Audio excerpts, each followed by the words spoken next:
በስመ አብ በወልድ በመንፈስ ቅዱስ አሐዱ አምላክ አሜን።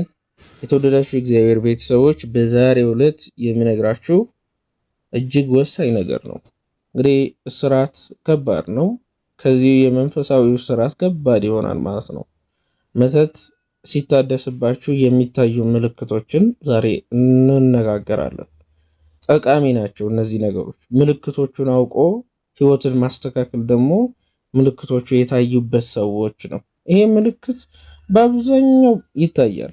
ስለዚህ ልብ በሉና እስከ መጨረሻው ድረስ አዳምጡት። የመጨረሻው ደግሞ በጣም ነው የሚገርመው የሚደንቀው፣ እንደዚህም አለ ያስብላል። የመጀመሪያው ድንገተኛ ቅዠት ወይንም አስፈሪ ህልም ነው። በምትተኙበት ጊዜ እስከዛሬ በተለየ ሁኔታ በሬ ሲያሳድዳችሁ ሊሆን ይችላል።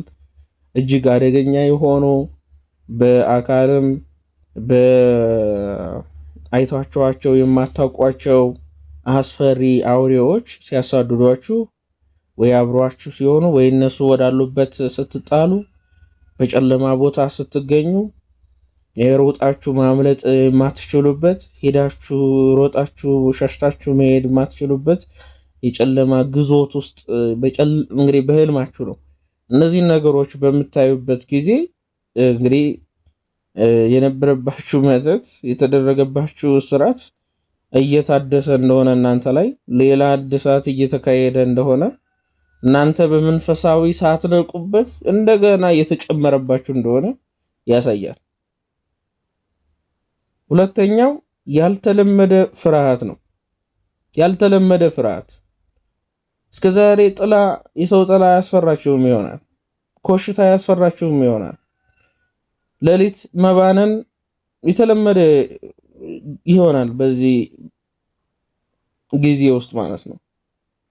ስለዚህ ድንገተኛ ፍርሃት፣ ዝም ብሎ መጨነቅ፣ ማልቀስ፣ 4 ሰዓት የሚያለቅሱ ሰዎች አሉ። 4 ሰዓት አስቡት፣ በምን ምክንያት እያለቀሱ እንደሆነ ራሱ አያውቁም። 4 ሰዓት ቁጭ ብለው ስቅስቅ ብለው ምርር ብለው አልቀሰው ከዛ በኋላ በምን ምክንያት ነው ያለቀሱት አይታወቅም፣ አያውቁትም። ቁጭ ብለው ልክ እንደተጎዳ እንደተቸገረ በጣም ብዙ መከራ እንደደረሰበት በዛን ቅጽበት ማለት ነው ቁጭ ብለው ያለቅሳሉ። ነገር ግን ምንም አይነት ምክንያት የላቸውም ለምን እንዳለቀሱ ማለት ነው፣ ለምን እያለቀሱ እንደሆነ ይጨንቃቸዋል። በምንድን ነው የተነሳው ያ ጭንቀት አያውቁትም። ጭንቅ ይላቸዋል፣ ጥብብ ይላቸዋል። ከሰው ጋር አብሮ መሆን፣ የሰውን ድምጽ መስማት ራሱ ያስጠላቸዋል። ሰው ይቀፋቸዋል፣ ሰው በጣም ይዘገነናቸዋል። ከሰው ይርቃሉ። ከሰው ርቀው ብቻቸውን ይሆናሉ። ብቻቸውን መሆን ጠላት ብቻህን ስትሆን ደስ ይለዋል። ማትጸልይ ከሆነ ወደ እግዚአብሔር ማትቀርብ ከሆነ ብቻህን ሆነ ወደ ሌላ ክፉ ነገር ሊያቀርብ ብቻህን ያደርጋል። የእግዚአብሔር መንገድ የተባረከና የተቀደሰ መንገድ ነው። ስለዚህ ብቻህን መሆን በጣም ደግሞ ፍርሃት ደግሞ ጥላን መፍራት፣ ኮሽታን መፍራት፣ ሰውን መፍራት ካለ ልክ ማለት ነው። ካለ ልክ ድንጉጥ መሆን፣ ተርበትባሽ መሆን በአንተ ውስጥ ይታያል። ከዚህ በፊት የሌለ አሁን የሚኖር ባህሪ ይሆናል። ያንተ ያልሆነ ባህሪ ብዙ ጊዜ ታስተውላለህ ወይንም ታያለህ። እርብትብትና ለነገሮች ያለ ቀዥቃዣ አይነት ባህሪ፣ ድንጉጥ የሆነ ባህሪ፣ ጃስ ሳይሉት ገና የሚፈራ የሚደነግጥ የሚርበተበት ባህሪ ይኖርሃል። ነገሮች ሰዎች ጋር ቀርበ ችግርህን ለማውራት አፍ ይዘጋል ማለት ነው። ፍርሃት ይኖርብሃል። ከፍተኛ የሆነ ጭንቀት፣ ብሶት እንዲሁ በቃ ከመሬት ተነስቶ እንግዲህ 4 ሰዓት ማልቀስ ቀላል አይደለም። 4 ሰዓት የሚያስለቅስ ነገር ዝም ብሎ አልቅሶ እንባን አፍሶ ከዛ እንባን ጠራርጎ ደግሞ ከውስጥ ያለ ብሶት፣ ጭንቀት፣ መከራ ይሰማል ከዚህ በፊት ያልነበረ። አሁን ግን ባህሪ እየሆነ ይመጣል። ሌላኛው ያልተገለጸ ድካም ነው። ያልተገለጸ ድካም ማለት ተኝተህ አርፈህ እረፍት ወስደህ ራሱ ተኝተሃል፣ አርፈሃል፣ እግርን ዘርግተህ ተኝተሃል፣ እረፍት አድርጋል። ነገር ግን ስትነሳ ያው ድካም አለ። ረፍት አድርገው ቁጭ ብለው ሰዎች ያርፋሉ ሲደክማቸው። አንተ ግን ቁጭ ብትልም ያው ነው ድካሙ። ከፍተኛ ድካም ይኖርባል። ምንም ሳሰራ ራሱ ይደክማል። ምንም ሳሰራ ሳትንቀሳቀስ እንዲሁ ደክመህ ኩርምት ብለህ ትቀመጣለህ። እኔ እኮ ደከመኝ እኮ ትላለህ። ማንም አይረዳልህም። ክፉ እስራቱ እየጨመረ መምጣቱን በዚህ ማወቅ አለብህ። ሌላኛው የእንቅልፍ መታወክ ነው። ብዙ ሰዎች እንቅልፋችሁ ሲታወክ የእንቅልፍ መዛባት፣ ለምሳሌ ማታ ላይ ቶሎ በጊዜ የምትተኛ ከሆነ ማታ ቆይተ ሌሊት ላይ ስትተኛ ብዙ ትዝ አይልም ማን ምን እያረገህ እንደሆነ ትዝ አይልም። አዎ ደክሞኝ ነው ማምሸት ስለምወድ ነው ብለህ ምክንያት ለራስህ ትሰጣለህ። ነገር ግን ክፉ እስራት ውስጥ እንደገባ አታውቅም። ክፉ እስራት ውስጥ ስትገባ፣ ክፉ ወጥመድ ውስጥ ስትገባ ይሄ ነው የሚታየው። የእንቅልፍ ይዛባል። እንቅልፍ ተዛባ ማለት የጸሎት ሰዓት አብሮ ይዛባል ማለት ነው። ለእግዚአብሔር የሚኖር ሰዓት ይዛባል። ስራት ስለምሰራ ቶሎ ብለህ ከእንቅልፍ እንደተነሳ ባነ መሬቱን ዳብሰህ ቶሎ ብለህ ወደ ስራ ትሄዳለህ። ስትመለስም ቶሎ ተዋክበህ ወደ ምትበላው ነገር ትሄዳለህ።